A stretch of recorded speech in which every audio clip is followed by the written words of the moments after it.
Start कर रहे हैं lecture number 8 of our series of PT 365 polity. तो देखते हैं इसमें टेबल ऑफ कंटेंट में क्या देखना है।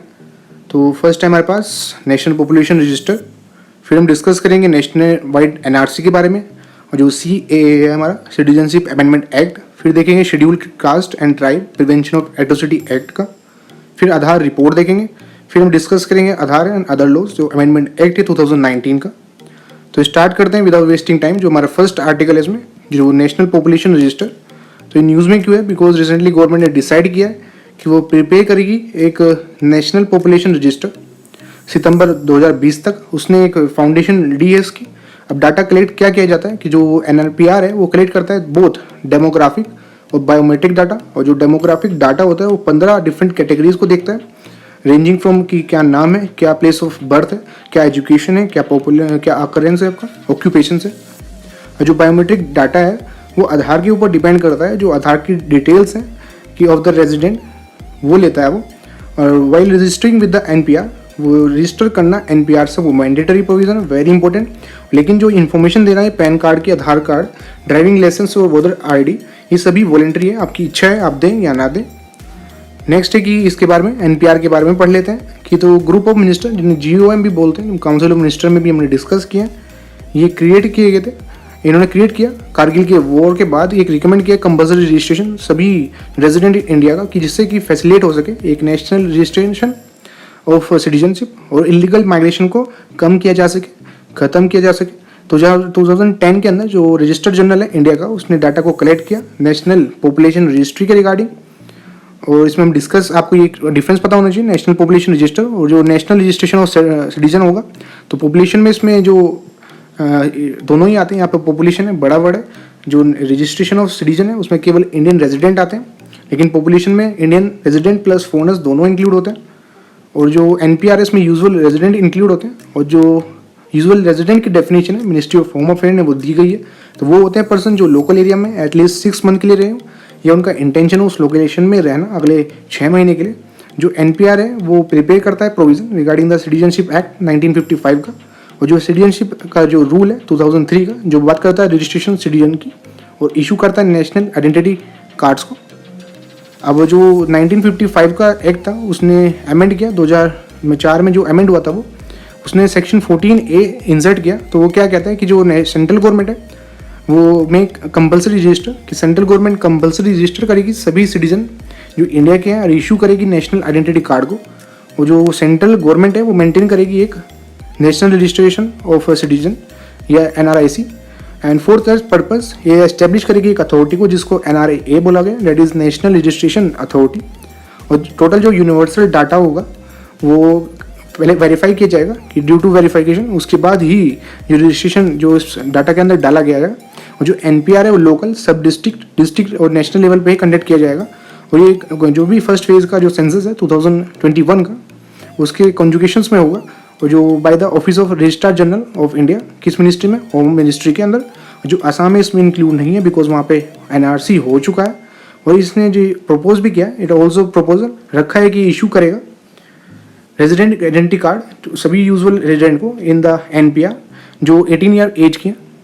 अब इन दोनों में डिफरेंस देख लेते हैं, NPR वर्सेस आधार।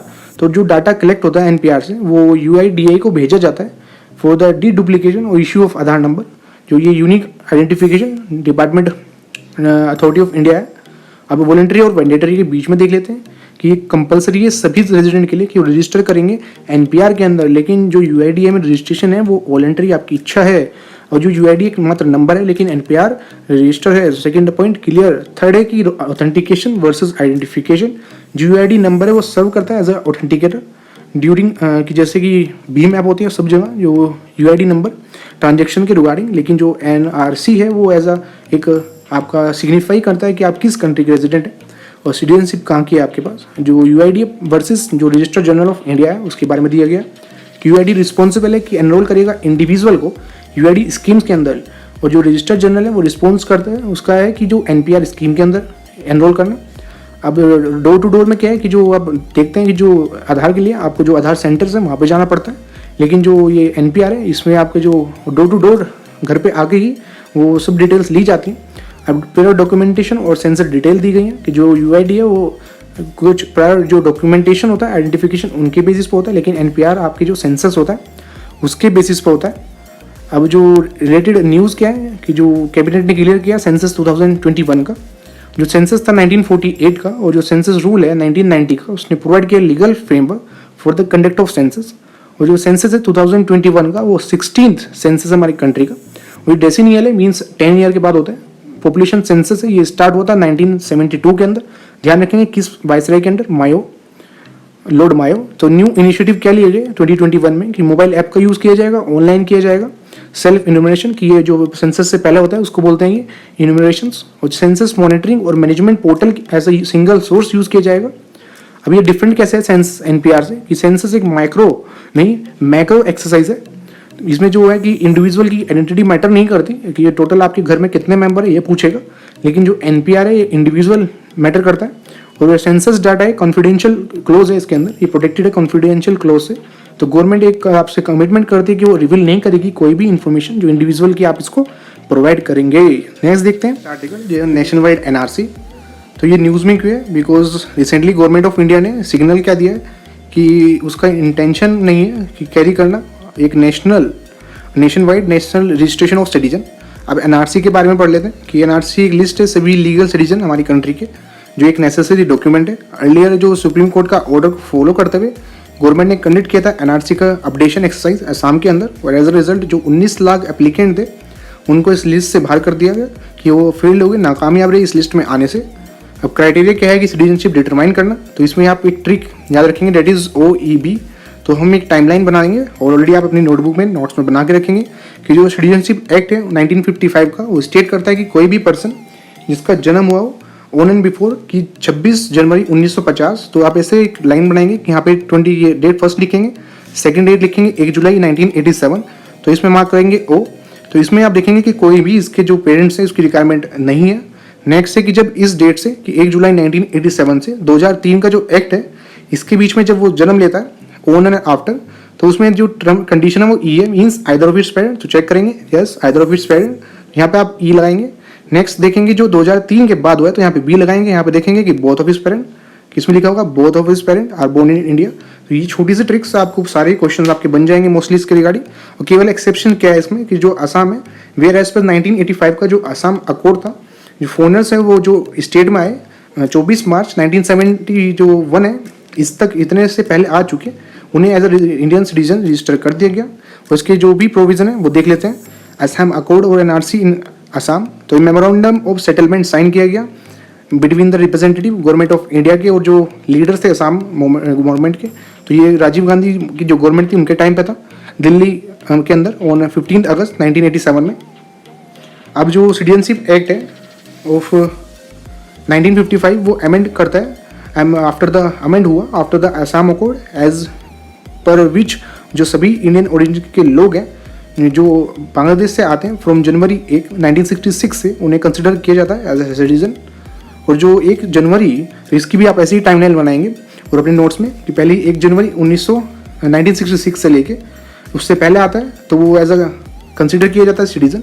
और इससे लेके जो 1971 का जो मार्च 25 है इन दोनों के बीच में आता है तो वो एलिजिबल होता है अगर वो 10 साल के लिए यहाँ पे रहे after registering and living in state for 10 years. तो ऐसे ही अपने टाइमलाइन में 10 लिख देंगे यहाँ पे। और जो 25 मार्च 1971 के बाद आता है वो डिटेक्ट किया जाएगा, उसे डिपोर्ट कर दिया जाएगा किस एक्ट के तहत कि वो IMDT एक्ट के तहत, that is illegal migration determination by tribunal.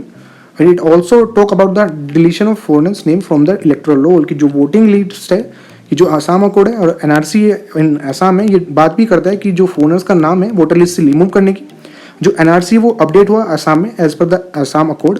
अब जो प्रोविजंस है लोगों के लिए जिन्होंने लिस्ट में नाम नहीं आया, तो असम गवर्नमेंट ने उनको एक एश्योरेंस दी है कि जिनका नाम नहीं आया उनको एक इमीडिएट जो फॉरेनर्स हैं और जो इलीगल माइग्रेंट है उन्हें ऐसे डिक्लेयर नहीं किया जाएगा।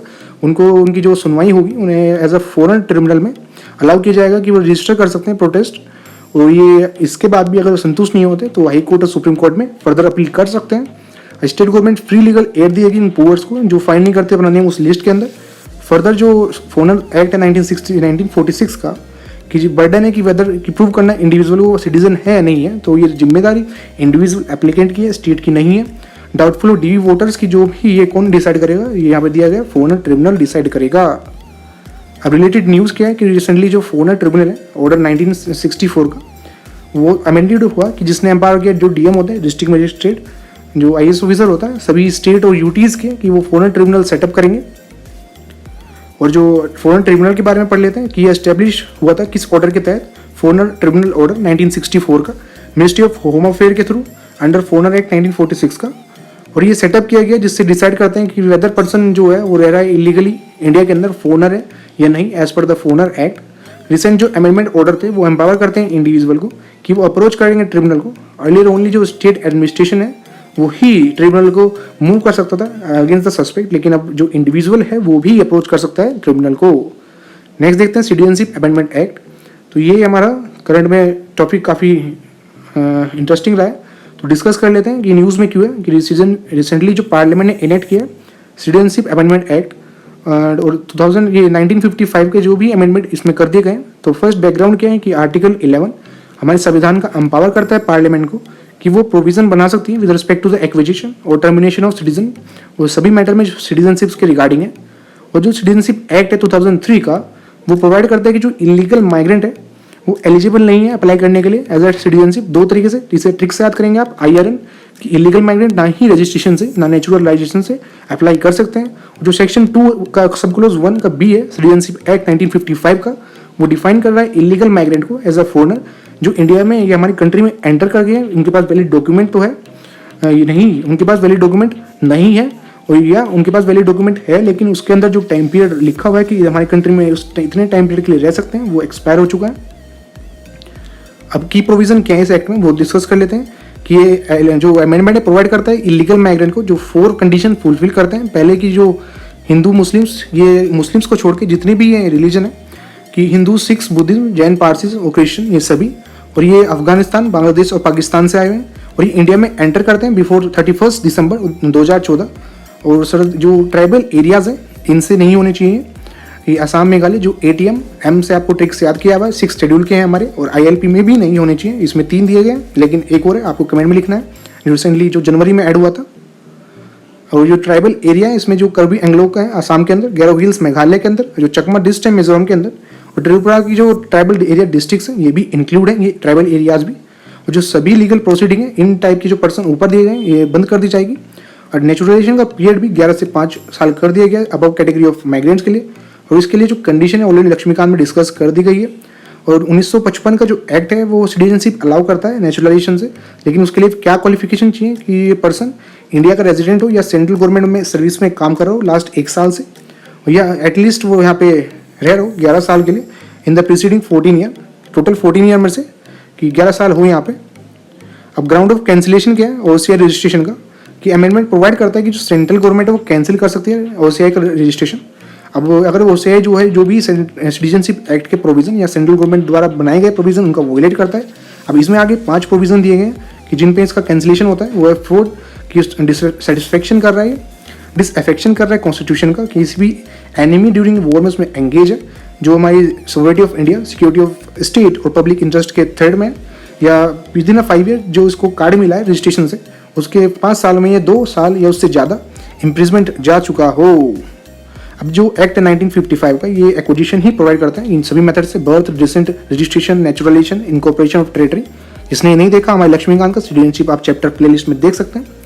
और ये प्रोहिबिट करता है इलीगल माइग्रेंट को कि एक्वायर करना सिटीजनशिप, और इलीगल माइग्रेंट डिफाइन किए गए, ऑलरेडी डिफाइन कर चुके हैं आपको कि जिसके पास वैलिड डॉक्यूमेंट है लेकिन उसका टाइम पीरियड एक्सपायर हो चुका है, या जिसके पास वैलिड डॉक्यूमेंट है ही नहीं, वही रेगुलेट करता है रजिस्ट्रेशन OCI का और उनके जो राइट्स होते हैं।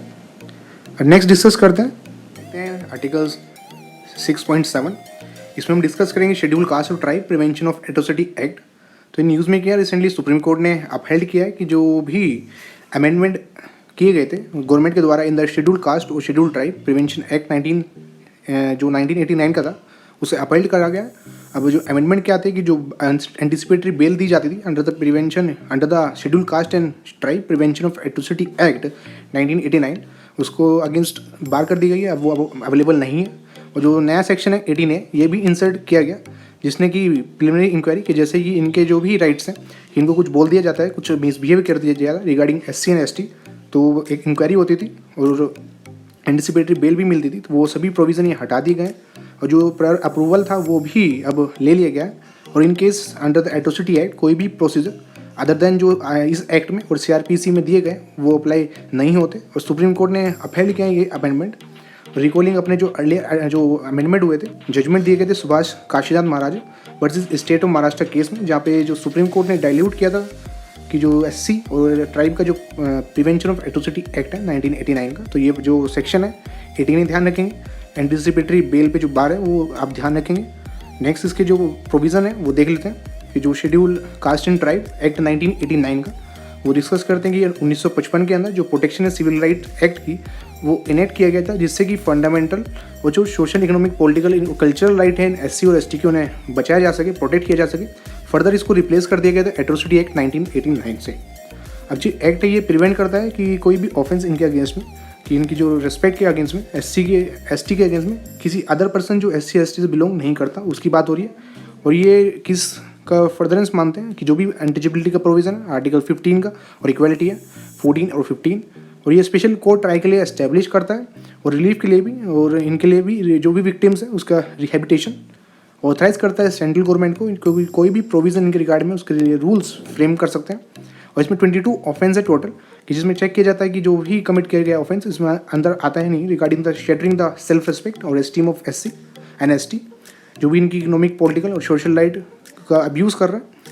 और जो एक्ट है इम्प्लीमेंट किया जाता है by the respective state government UT की जो एडमिनिस्ट्रेशन है which are provided due central assistance के थ्रू उनको मिला है, इस स्कीम के थ्रू सेंट्रल स्पॉन्सर्ड स्कीम जो डिस्ट्रीब्यूशन होता है सेंटर और स्टेट के बीच में, जिससे कि इफेक्टिव इम्प्लीमेंटेशन हो सके इस एक्ट का। और जो एक्ट अमेंड हुआ था 2016 के अंदर, जिसमें एक नया ऑफेंस जो ऑफेंस ने वो ऐड किए गए थे, तो ये यहाँ पे नीचे दिए गए कि garlanding with footwears, addition of chapter right of victims और विटनेसेस, जिसने विलफुल नेग्लिजेंस डिफाइन किया गया पब्लिक सर्वेंट का। नेक्स्ट हम देखते हैं कि एडी जो आधार रिपोर्ट है ये न्यूज़ में गई है बिकॉज जो डेलबर्ग एक कंसल्टेटिव जो फर्म है स्टेट ऑफ आधार एक पीपल्स पर्सपेक्टिव रिपोर्ट रिलीज़ की गई है। तो आप नाम जरूर ध्यान रखेंगे। आधार हम जानते हैं 12 नंबर का आइडेंटिफिकेशन नंबर है जो unique identification authority of India UIDAI द्वारा ये इशू किया जाता है रेजिडेंट ऑफ इंडिया को। जो यूआईडीआई है एक स्टेटरी अथॉरिटी है जो इस्टेब्लिश की गई थी अंडर द प्रोविजन। क्या एक्ट था ये? आधार एक्ट 2016 का था। मिनिस्ट्री ऑफ इलेक्ट्रॉनिक और आईटी थी। तो आधार हमारी 4 इन्फॉर्मेशन कलेक्ट करता है, नाम, एज, जेंडर और एड्रेस, और अलॉन्ग विद बायोमेट्रिक डाटा जो हमारी फिंगरप्रिंट्स ली जाती हैं। इन एडिशन जो आधार है वो क्रिएट किया जाता है एक न्यू फीचर वर्चुअल आईडी का, जिससे कि प्राइवेसी इंडिविजुअल की प्रोटेक्ट की जा सके।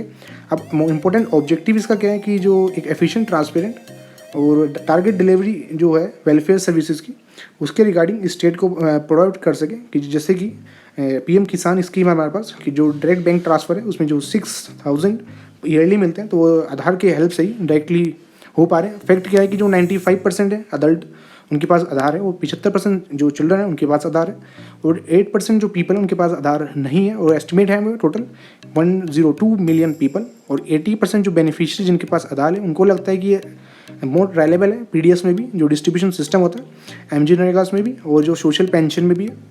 लास्ट आर्टिकल हमारा है कि जो आधार और अदर लॉज में अमेंडमेंट एक्ट हुआ है जो वो देखते हैं जो पास कर दिया गया पार्लियामेंट के द्वारा, जिसने कि ऑर्डिनेंस प्रोमुलेट हुआ था मार्च 2019 में, उसको रिप्लेस किया। की फीचर क्या है कि जो ऑफलाइन वेरिफिकेशन है आधार नंबर होल्डर का, ये अलाउ करता है ऑनलाइन वेरिफिकेशन इंडिविजुअल आइडेंटिटी का बिना ही ऑथेंटिकेशन थ्रू जो भी मोड्स स्पेसिफाई किए गए हैं यूआईडीआई ने उसके थ्रू। और वॉलेंटरी यूज़ किया है कि इच्छा के अनुसार कि एक इंडिविजुअल की वॉलेंटरी यूज़ कर सकता है आधार नंबर को कि वो अपनी आइडेंटिटी एस्टेब्लिश करे, और ऑथेंटिकेशन के थ्रू और ऑफलाइन वेरिफिकेशन के थ्रू। अब जो ऑथेंटिकेशन होता है इंडिविजुअल आइडेंटिटी का, वो आधार का, वो प्रोविजन का, वो डिफरेंट जो भी अथॉरिटी एस्टेब्लिश की गई है उसके थ्रू होता है। अब जो अमेंड किया है जो टेलीग्राम एक्ट 1985 का, ये नाम है इसका, अमेंड द टेलीग्राफ एक्ट 1885। और जो प्रिवेंशन है मनी लॉन्ड्रिंग एक्ट 2002 का, उसमें टू द स्टेट डेट जो पर्सन है विद द लाइसेंस जो मेंटेन करता है एक टेलीग्राफ बैंकिंग कंपनीज या फाइनेंशियल इंस्टीट्यूशन, वो वेरीफाई करेगा अपनी आइडेंटिटी बाय ऑथेंटिकेशन और ऑफलाइन वेरिफिकेशन आधार की। और जो क्लाइंट है उसके पास चॉइस है कि वो कोई भी मोड यूज़ कर सकता है वेरीफाई करने के लिए। कोई भी पर्सन को डिनाई नहीं किया जाएगा किसी भी सर्विस के लिए अगर उसके पास आधार नंबर नहीं है। अब एंटिटीज़ जो यूज़ करती हैं आधार को, वो अलाउ करती हैं कि परफॉर्म करें ऑथेंटिकेशन आधार के थ्रू, अगर जो यूआईडी है वो सेटिस्फाई है कि जो कंप्लेंट है वो सर्टेन स्टैंडर्ड को प्राइवेसी यूज़ कर रहा है या सिक्योरिटी को, और not and permitted by law, और ऑथेंटिकेशन की रिक्वायरमेंट है seeking authentication for a purpose जो भी स्पेसिफाई किया गया सेंट्रल गवर्नमेंट ने in the interest of the state. Aadhaar number of children देख लेते हैं कि at the time of enrolment children है कि वो ऑब्टेन करेगा आधार नंबर। जो एनरोलमेंट एजेंसी है वो कंसल्ट करेगी पेरेंट को और गार्जियन को। आफ्टर अटेनिंग 18 ईयर एज जो चिल्ड्रन है वो अपने के लिए अप्लाई कर सकते हैं कि कैंसिलेशन के लिए रिगार्डिंग आधार नंबर। अब डिस्क्लोजर क्या इन्फॉर्मेशन का सर्टेन केसेस में कि अलाउ करता है डिस्क्लोजर ओनली फॉर ऑर्डर जो हाई कोर्ट्स के द्वारा किए हैं या उसकी अबव कोर्ट्स के द्वारा। अब डायरेक्शन क्या है डिस्क्लोजिंग करने के लिए information interest of national security, वो ऑफिसर्स द्वारा नहीं किए जाएंगे जो कि सेक्रेटरी से नीचे की रैंक का होगा, इनसे सेक्रेटरी या उससे ऊपर की रैंक का। यूआईडीआई फंड क्या है, ये क्रिएट करते हैं unique identification authority of India fund, और जो सभी फीस ग्रांट और चार्जेस होते हैं जो रिसीव किए जाते हैं यूआईडीआई के द्वारा वो क्रेडिट किए जाते हैं इस फंड में। और ये जो भी एक्सपेंस के लिए यूआईडीआई द्वारा किया जाता है और इसमें इंक्लूड है सैलरी और अलाउंसेस एम्प्लॉयज़ के लिए जो यूआईडीआई में वर्क कर रहे हैं। कंप्लेंट क्या है कि अलाउ करता है इंडिविजुअल को वो अपनी कंप्लेंट रजिस्टर कर सकते हैं सर्टेन केसेस में जिसमें कि आइडेंटिटी का डिस्क्लोजर और इन पर्सोनिकेशंस वो इंक्लूड है, और आधार इकोसिस्टम को भी डिफाइन करता है। इसमें एनरोलिंग एजेंसी ऑफलाइन वेरिफिकेशन सब इंक्लूड है कि कैसा सिस्टम होना चाहिए जो भी इंफ्रास्ट्रक्चर है। पेनल्टीज़ क्या है, यूआईडी इनिशिएट कर सकती है कंप्लेंट किसी भी एंटिटी के अगेंस्ट में इन आधार इकोसिस्टम अगर वो कंप्लाई नहीं करती एक्ट के थ्रू या जो भी यूआईडीए के थ्रू डायरेक्शन दी गई है, और फर्निश करती है इन्फॉर्मेशन यूआईडीए जो कि रिक्वायर्ड की गई है। और जो टेलीग्राम डिस्प्यूट सेटलमेंट और एपलेट ट्रिब्यूनल है वो एक एपलेट अथॉरिटी है against the decision of the adjudicating officer. Very important कि जो भी डिसीजन मेकिंग बॉडी है उसके अगेंस्ट में कुछ भी एक्शन लिया जाएगा तो वो टेलीकॉम डिस्प्यूट सेटलमेंट और जो एपलेट ट्रिब्यूनल है उसके पास लिया जाएगा। नेक्स्ट हम डिस्कस करेंगे गाइस कि जो टेबल ऑफ कंटेंट ये लेक्चर नंबर 9 होगा हमारा। इसमें इंपॉर्टेंट कॉन्स्टिट्यूशन स्टेटूटरी बॉडीज है, ऑलरेडी हम लक्ष्मीकांत में भी देख चुके हैं लेकिन एक बार डिस्कस कर लेंगे। मिलते हैं इसकी लेक्चर नंबर 9 में, और अगर आप तक चैनल आपने सब्सक्राइब नहीं किया please hit the red button. मिलते हैं नेक्स्ट वीडियो में, थैंक यू।